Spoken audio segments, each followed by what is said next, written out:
it's a huge week in Washington as President Joe Biden has made the historic decision over the weekend not to seek re-election in the 2024 race. And now lawmakers return to Capitol Hill, and even more reaction is expected from them. Our Washington, D.C. correspondent Raquel Martin answers the big question. Will Democrats be united behind Vice President Kamala Harris?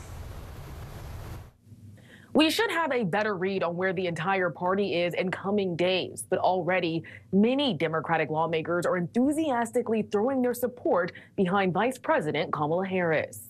After President Joe Biden shocked the nation by bowing out of the 2024 race and endorsed his vice president, Democrats appear to be uniting behind Vice President Kamala Harris. Oh, I'm all in for Harris. I've known Harris since 1991. She is smart. She's capable. Dozens of influential Democrats, from the Clintons to Congresswoman Alexandria Ocasio-Cortez to Michigan Governor Gretchen Whitmer, are all pledging their support for the VP. But notably, congressional Democratic leaders, including former Speaker of the House Nancy Pelosi, stopped short of a Harris endorsement. We're going to have an open, orderly democratic process. Senator Richard Blumenthal suggests the party will have an open primary to allow delegates to weigh in before informally nominating a candidate ahead of the Democratic National Convention next month. And then we will come together with an excitement and exuberance, even a joy. In a statement, Harris vows to earn and win over support. So far, no other Democrats are challenging Harris for the nomination, although independent Senator Joe Manchin appears to be flirting with the idea. Legislative affairs expert Casey Burgett says with the president behind her, Harris has a huge advantage. That's about as good as an endorsement as you can give. Until Vice President Kamala Harris is working nonstop to shore up support ahead of the Democratic National Convention. Sources close to the vice president say she made more than 100 calls to governors, members of Congress, and other advocates on Sunday. For now, in Washington, Raquel Martin, back to you. All right, thank you so much, Raquel. Well, now to this. We asked people on the street about the possible nomination for Vice President Kamala Harris to become president and at least represent the Democratic Party in the election. And this is what they had to say. I think Kamala will be the presidential nominee. He already announced that he's already supported Kamala, so I think that's going to be who it's going to be, because I don't think there's any other strong Democratic figureheads right now. All the money is tied up in Biden and Kamala camp, so it has to be Kamala.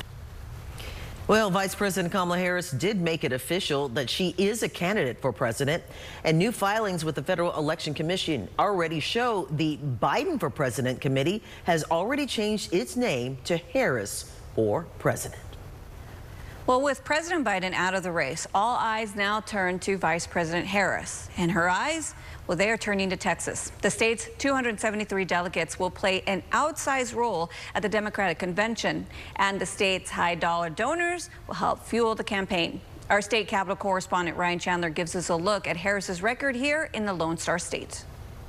As President Biden steps aside, some Texas officials are immediately backing the vice president. The stakes remain incredibly high, and I'm confident that Kamala Harris can mount a successful campaign in November. Others. She now has to work and earn this nomination. Stopping short. Austin Congressman Lloyd Doggett led the charge in calling Biden to step aside. He's keeping his cards close until next month. The vice president would be a great nominee for us, but there may be others who want to enter the contest. If they do, we can see democracy in action with hundreds of people from Texas that will be at the Chicago convention, including me. Harris's team is reportedly already courting Texas with its third highest delegate count after California and New York. She's the clear favorite with Biden's blessing, but she'll need to make it official next month. The nomination is ultimately up to the delegates, but now that Biden is out of the race, all of his delegates are uncommitted delegates now. On the issues, Texas Governor Greg Abbott is already attacking Harris for her role on immigration.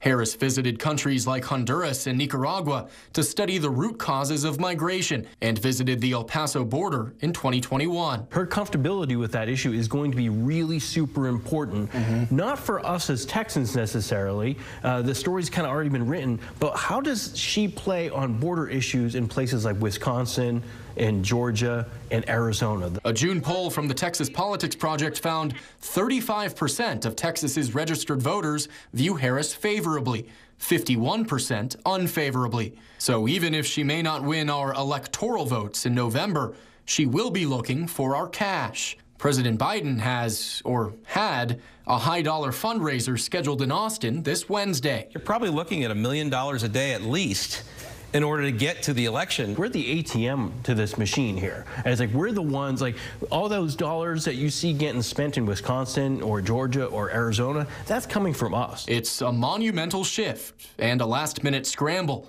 with 29 days until the convention and 106 until Election Day.